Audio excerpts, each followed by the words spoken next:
Elvis, pred nami je večni derbi, v nedeljo potujete v Maribor, Ljudski vrt. Najprej bi te prosil za en splošen komentar. Ja, derbi kot derbi, prava tekma. Mislim, da lahko rečem, da prihaja v nepravem času za ene in za druge. Mislim, da smo oboji v malo slabši formi. Neki rezultatski krizi, ampak ok, mislim, da bo to tekma posebna, s posebnim nabojem in obe ekipi boste sigurno šli na zmago. Mi gremo vsako tekmo na zmago, upamo na najboljši izid, dali bomo svoj maksimum. To je to.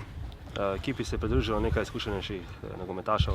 Kako to vpliva na vas, na treningu? Ja, seveda so dobrodošli. Mislim, da s svojimi izkušnjami pomagajo tem mlajšim igralcem. Mislim, da imamo dosti mlado ekipo in super je, da so prišli te izkušenejši. Radosavljević, reprezentant, Apotić z veliko prvoligaškimi izkušnjami in mislim, da so vsi dobrodošli. S kakšno miseljo boste v nedeljo stopili na teren? Ja, saj pravim, Olimpija mora vsako tekmo iti na zmago, tako bomo šli tudi v nedeljo.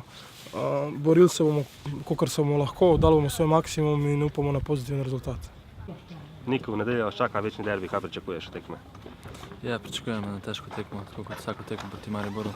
Pričakujem tudi nekako en odličen derbi, zanimiv derbi, tako da upamo, da bo res zanimivo in da bo padlo veliko zadetkov. Maribor je pred kratkim zamenjal trenerja. V sredo so tudi, oziroma včeraj so odigrali evropsko tekmo, tako da verjetno noge malo težje kot pri vas. Ne vem, tega v bistvu jaz ne bi komentiral, pač mi gledamo na sebe, tako da bomo videli, kaj bo.